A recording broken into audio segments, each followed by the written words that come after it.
First आपण start करू static structural पासून. स्टॅटिक स्ट्रक्चरल इथं डबल क्लिक केलं तर तुम्हाला एक विंडो तयार होती इथे. ओके, ह्या विंडोमध्ये engineering data, geometry, model, setup, solution आणि रिझल्ट. तर इंजिनिअरिंग डाटामध्ये तुम्ही जर का गेलात तर तुम्हाला वेगवेगळे मटेरियल इथे ॲड करतात. इंजिनिअरिंग डाटावरती आपण डबल क्लिक करूया तर तुम्हाला एकच मटेरियल इथं दिसतंय, स्ट्रक्चरल स्टील. स्ट्रक्चरल स्टीलचा डाटा इथं दिसतोय, डेन्सिटी काय आहे, टेन्साईल स्ट्रेंथ काय आहे. आयसोट्रॉपिक जर का बघितलं तर तुमचं यंग मॉड्युलस आणि पॉयझन्स रेशो तुम्हाला दिसतो. यंग मॉड्युलस तुम्हाला चेंज करता येतो MPa मध्ये, म्हणजे तुम्ही युनिट चेंज करू शकता त्याचं कसं पण. आता इथे तुम्हाला अजून मटेरियल ॲड करायचं आहे तर इथे बुक लायब्ररी म्हणजे इंजिनिअरिंग डाटा सोर्स, त्याच्यावरती क्लिक करायचं. जनरल मटेरियलमध्ये जायचं. जनरल मटेरियल म्हणजे जे आपले नॉर्मली आपण यूज करतो ते. आता इथं आपण ॲल्युमिनियमला एक ॲड करू. ॲल्युमिनियमला जसं आपण ॲड केलं तसं इथं बुकचं सिम्बॉल येतो की तो ॲड झालेला आहे आपल्या ह्याच्यात. ओके, त्यानंतर update the project, return project, म्हणजे ते अपडेट केलं आपण, तो सेव्ह केला आणि रिटर्न आपल्या प्रोजेक्टवरती आलो. सेकंडरी काय, हे जसं वन बाय वन आपल्याला क्लिअर करत जायचं आहे. जेव्हा ह्याला टिक मार्क ग्रीन येईल तेव्हा आपला रिझल्ट ओके असतो. ओके, नेक्स्ट जॉमेट्रीमध्ये जाऊ आपण. जॉमेट्रीवरती डबल क्लिक केलं तर आपल्याला जॉमेट्री तयार करता येते ANSYS मध्ये. आणि जर का त्याला राईट क्लिक जर का केलं तर आपण जॉमेट्री कॉल करू शकतो. आता पहिलं आपण तयार करायचं बघू. आपलं युनिट असतं नॉर्मली मिलीमीटरमध्ये. ओके ओके, ही जॉमेट्री झाली. XY प्लेनवरती आपण लुक ॲट म्हटलं, म्हणजे आपल्याला XY प्लेनवरती ड्रॉइंग करायचं आहे. स्केचिंगमध्ये गेलो मी. सिम्पल, मी पहिला फक्त रेक्टँगल घेतो 0 0,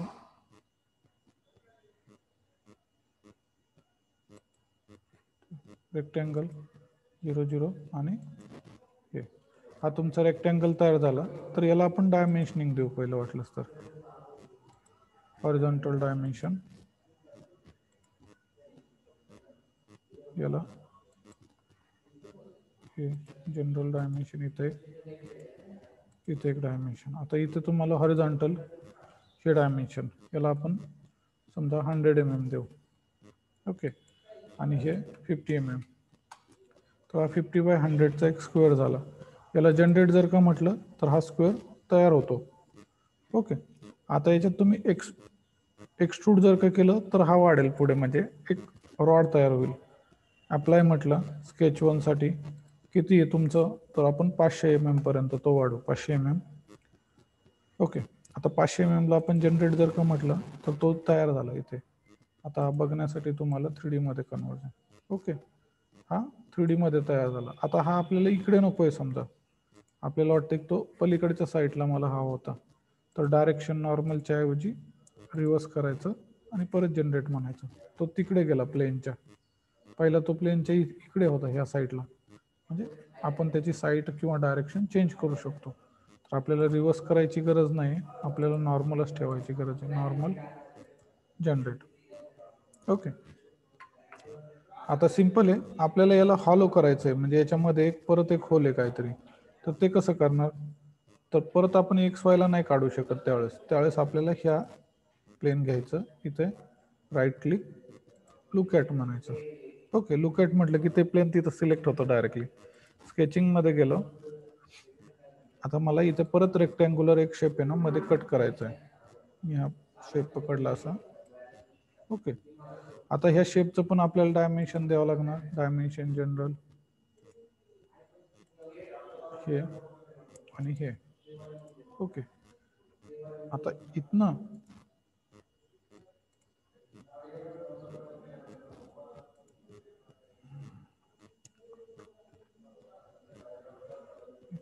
डायमेन्शन जनरल हे घेतलं आपण इथे.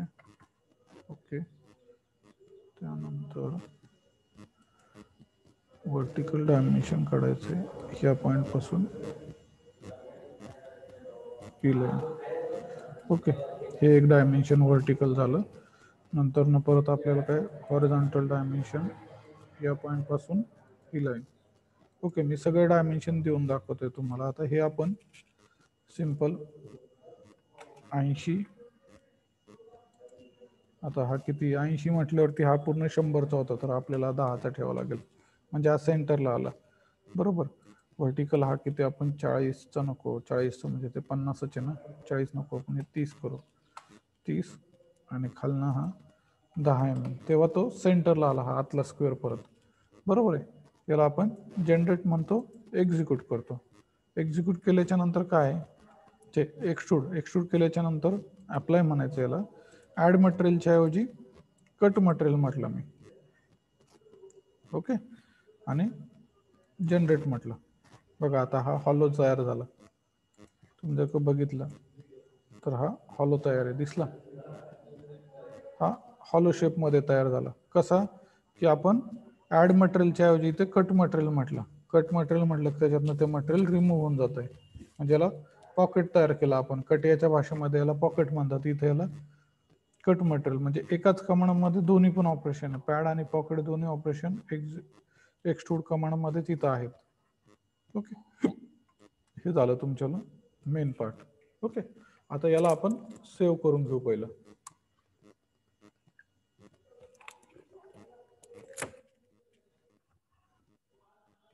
सेव्ह,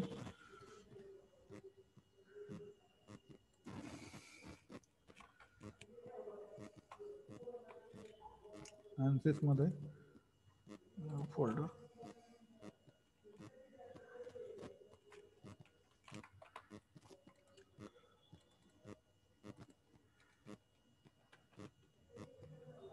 स्टॅटिक, ओके, स्टॅटिक नावाने दिलं. आता मॉडेलमध्ये आपण गेलो, डबल क्लिक करतो मॉडेलवरती, अलाव.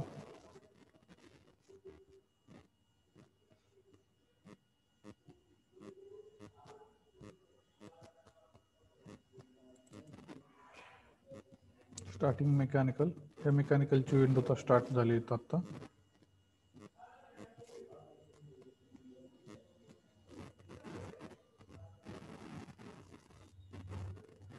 ओके, हा बघा, हा पूर्ण पार्ट आपल्याला इथं आलेला आहे.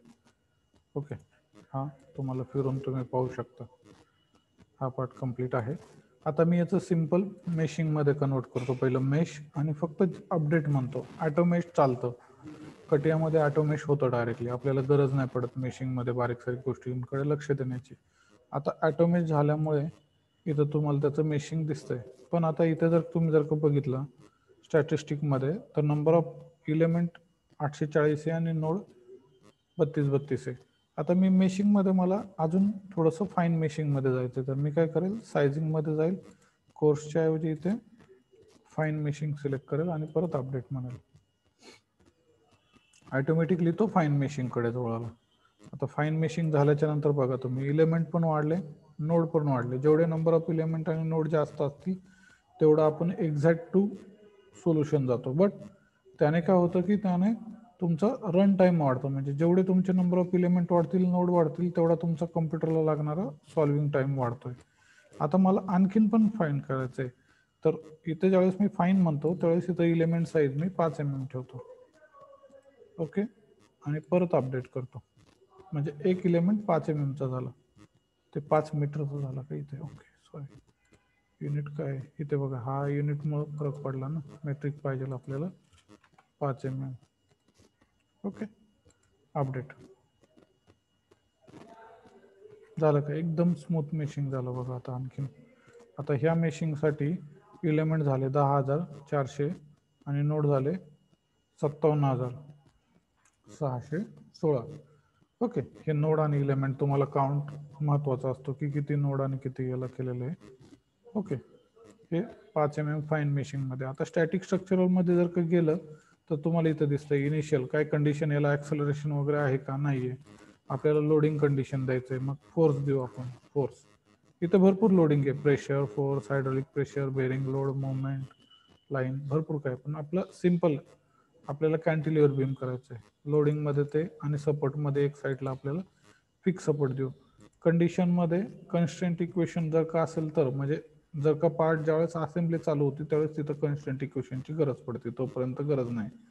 आता फोर्समध्ये आपल्याला पहिला फिक्स सपोर्ट द्यायचा एका फेसला, हा फेस आपण फिक्स पकडू, अप्लाय.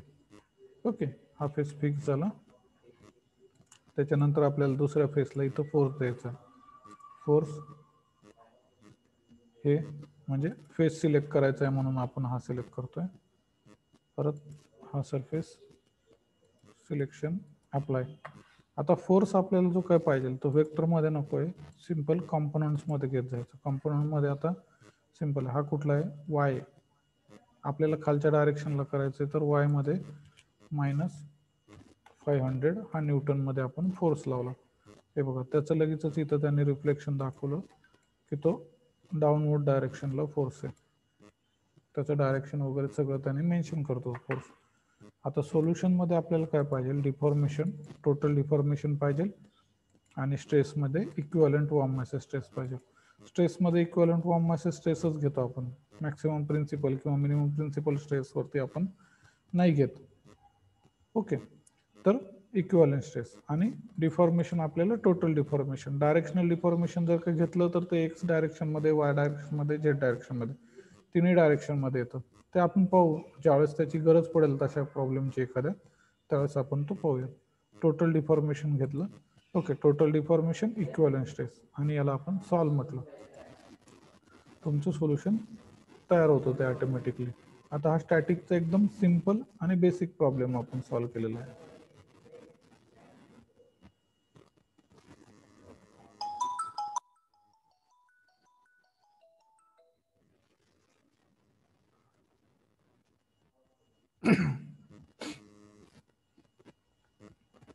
हा सॉल्व होतोय. हे स्टेटस जोपर्यंत कंप्लीट होत नाही तोपर्यंत आपल्याला प्रॉब्लेम सॉल्व नसतो झालेला. त्यामुळे हे होईपर्यंत शक्यतो थांबायचं.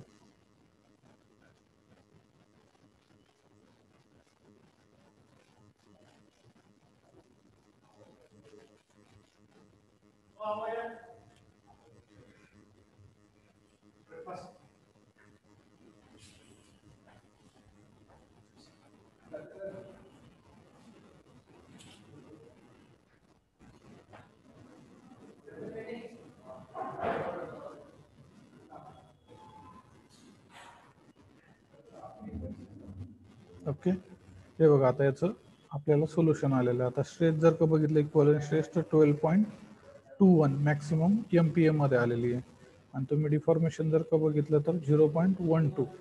ओके, आता याच्यात आपण काय केलं होतं, डिफॉल्ट जे काय त्याच्याला आहे सॉलिडमध्ये ते कुठले स्ट्रक्चरल स्टील आहे. आता आपण आहे ना याचं एक स्क्रीनशॉट मारून ठेवू, लक्षात राहिलं पाहिजे म्हणून ना तुमच्या. कसं करणार आपण ते,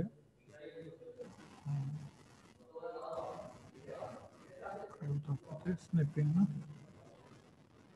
स्निपिंग टूलने मी फक्त स्क्रीनशॉट शेव करून घेतो म्हणजे आपल्याला तुम्हाला मला फरक दाखवायचा आहे म्हणून. Copy,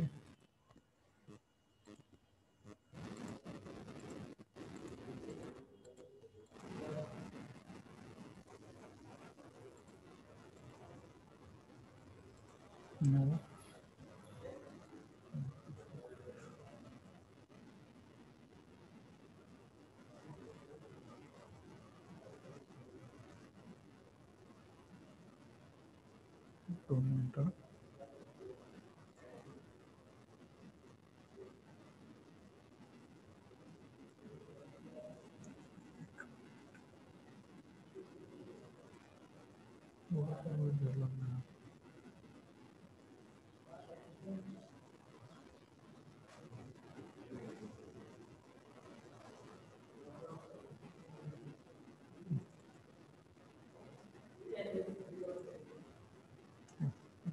paste. हा सेम कन्सेप्ट आहे आपल्याला, सेम लोडिंग कंडिशन आणि बाकीच्या कंडिशन सेम ठेवतोय. फक्त आपल्याला मटेरियल चेंज करून मी तुम्हाला दाखवतोय की काय फरक पडतोय का. ओके, त्याचा रिझल्टमध्ये सॉरी डिफॉर्मेशन झालं. स्ट्रेसचा पण एक स्क्रीनशॉट घेऊ आपण.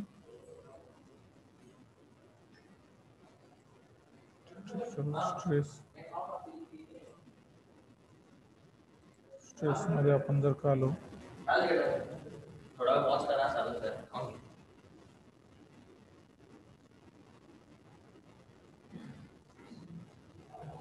स्ट्रेसमध्ये जर का आलो आपण तर हा स्ट्रेसचा झाला. ओके, आता याच्यात आपल्याला महत्त्वाचं काय आहे, मी तुम्हाला जे म्हटलं ते आपल्याला इथं काय केलंय, सॉलिडमध्ये आपण स्ट्रक्चरल स्टील, आपण ॲल्युमिनियम पण ॲड केलं होतं. इथं क्लिक जर केलं तर इथं बघा ॲल्युमिनियम आला एक इथं. मी ॲल्युमिनियम आलाय करतो आणि पूर्ण परत एकदा सॉल्व्ह म्हणतो. पूर्ण प्रोसेस परत एकदा मी सोल्युशन काढतोय. म्हणजे मी दोन्ही मटेरियल चेक करतोय. आता काय झालं बघा, मटेरियल असेसमेंट मध्ये इथे ॲल्युमिनियम आलाय दिसतंय.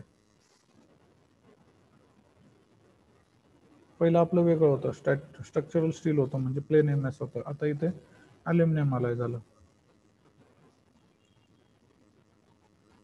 म्हणजे एफईएम मध्ये महत्वाचं काय आहे इथे की आपल्याला मटेरियल चेंज जरी केलं तरी परत पहिल्यापासून सगळी प्रोसेस करायची गरज नाही पडली.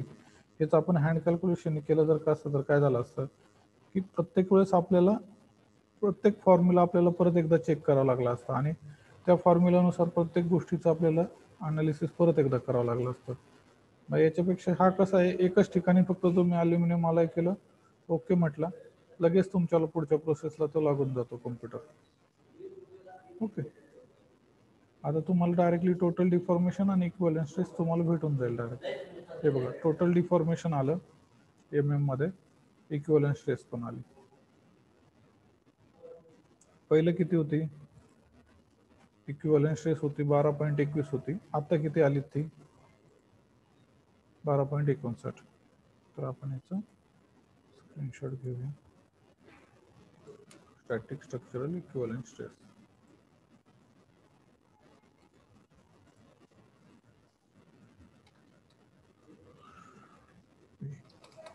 आणि डिफॉर्मेशन किती आलंय त्याचं टोटल डिफॉर्मेशन 0.35.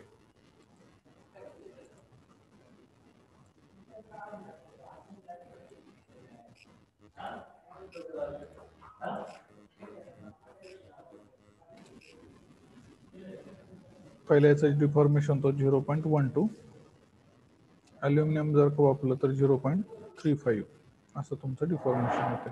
ओके, म्हणजे आलं लक्षात. तुम्ही जर का तिथे हे जर केलं मटेरियल प्रॉपर्टी चेंज जर केलं तर तुमच्या व्हॅल्यूज वगैरे सगळ्या चेंज होतात. म्हणजे हे ओके आहे आणि परफेक्ट पण चालू आहे आपल्याला. ओके, हे झालं तुमच्याला. बघा आता इथं सेटअपमध्ये पण क्लिक आलं, सोल्युशनमध्ये पण आलं, रिझल्टमध्ये पण आलं. म्हणजे सगळ्या गोष्टी आपल्याला परफेक्ट झालेल्या. मी इथनं हे क्लोज करतो डिझाईन मॉड्यूल. त्याच्यानंतर आपल्याला हे मॉड्यूलला मी फाईल सेव्ह प्रोजेक्ट म्हणतो, क्लोज करतो पूर्ण. ओके, आणि हे पण मी तुम्हाला सेव्ह करतो पहिलं आणि क्लोज करतो. ओके, तुमचा रिझल्ट अशा पद्धतीने तुम्हाला हे करावं लागतं. आणि याच्या खाली तुम्ही लिहू शकता काय हे deformation of bar, deformation of under given loading condition. Okay, असं तुम्ही याला नावं देऊ शकता. मग प्रत्येक इमेजला काय काय काय काय तुमचं काय काय कंडिशन्स आहेत काय नाही, अशा पद्धतीने हा तुमचा रिझल्ट झाला डिस्प्ले. याचा रिझल्ट मधनं पण डायरेक्टली आउटपुट भेटतं.